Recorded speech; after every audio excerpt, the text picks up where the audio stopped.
ओम नमो भगवते वासुदेवाय नमः। राधे राधे, जय माता दी।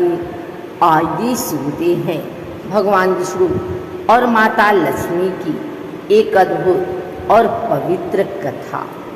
प्राचीन काल की बात है। देवता और असुरों के बीच लगातार युद्ध होते रहते थे। असुर शक्तिशाली हो गए थे और देवताओं को पराजित करने लगे थे।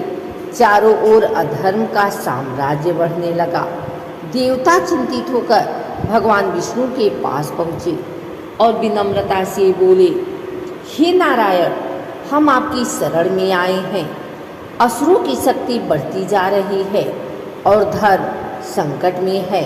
कृपा कर हमें मार्ग दिखाइए। भगवान विष्णु ने गंभीर स्वर में उत्तर दिया, समय आ गया है कि क्षीर सागर मंथन किया जाए। उस मंथन से अमृत प्राप्त होगा, जिससे देवताओं की शक्ति बढ़ेगी। देवताओं और असुरों ने मिलकर मंदार पर्वत को मथनी और वासुकी नाग को रस्सी बनाकर समुद्र मंथन प्रारंभ किया। जब मंथन हुआ तो उसमें से अनेक अद्भुत चीज़ें निकली। हलाहल विष, कामधेनु, ऐरावत, उच्चैश्रवा, कौस्तुभमणि, कल्पवृक्ष और फिर प्रकट हुई माँ लक्ष्मी, सौंदर्य, ऐश्वर्य और समृद्धि की देवी। माँ लक्ष्मी के प्रकट होते ही चारों ओर प्रकाश फैल गया। देवता, असुर, ऋषि मुनि सभी उनकी दिव्य छवि देखकर स्तब्ध रह गए। सभी उनसे विवाह के इच्छुक थे, लेकिन लक्ष्मी जी ने अपने लिए वर स्वयं चुना।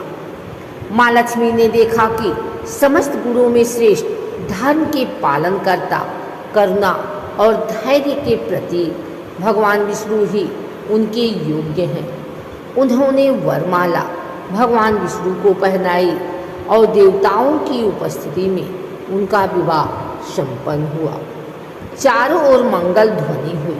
देवताओं ने पुष्प वर्षा की और गंधर्वों ने गीत गाए। यह दिव्य युगल लक्ष्मी नारायण जगत का पालन करने लगे। एक बार देवताओं और मनुष्यों ने लक्ष्मी जी की उपेक्षा की। वे अहंकार में आकर धन को ही अपना अधिकार समझ बैठे। माँ लक्ष्मी क्रोधित होकर पृथ्वी छोड़कर समुद्र में चली गई। उनके जाने के बाद संसार में अंधकार, दरिद्रता और दुख फैल गया। न खेतों में फसल हुई, न व्यापार चला, न ही मंदिरों में दीप जले। सभी प्राणी दुखी हो उठे। तब देवताओं ने भगवान विष्णु से प्रार्थना की, हे प्रभु, माँ लक्ष्मी को मनाइए। उनके बिना सृष्टि संकट में है। भगवान विष्णु स्वयं क्षीर सागर गए और उन्होंने प्रेम पूर्वक लक्ष्मी जी से कहा, हे प्रिय, आपके बिना सृष्टि अधूरी है। सभी प्राणी आपके स्पर्श मात्र से सुखी हो जाते हैं। कृपया पुनः लौट आइए। माँ लक्ष्मी का हृदय पिघल गया।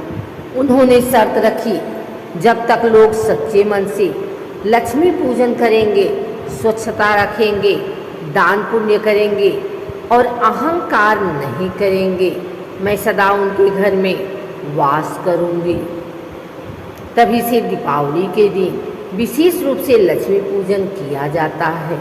माना जाता है, जहाँ स्वच्छता, श्रद्धा, मेहनत और भगवान विष्णु का स्मरण होता है, वहाँ माँ लक्ष्मी अस्थायी रूप से निवास करती हैं। माँ लक्ष्मी केवल धन की देवी नहीं है, वे श्रद्धा, समृद्धि, सौंदर्य और सद्गुणों की देवी हैं। भगवान विष्णु और लक्ष्मी जी की जोड़ी हमें सिखाती है कि धर्म, प्रेम, धैर्य और सेवा के साथ जीवन में समृद्धि आती है। केवल पूजा से नहीं, बल्कि सच्चे कर्म, विनम्रता और स्वच्छ आचरण से लक्ष्मी जी प्रसन्न होती हैं। जो भक्त श्रद्धा से इस कथा को सुनता और आगे साझा करता है, उसके जीवन में लक्ष्मी माता और नारायण जी की कृपा सदैव बनी रहती है।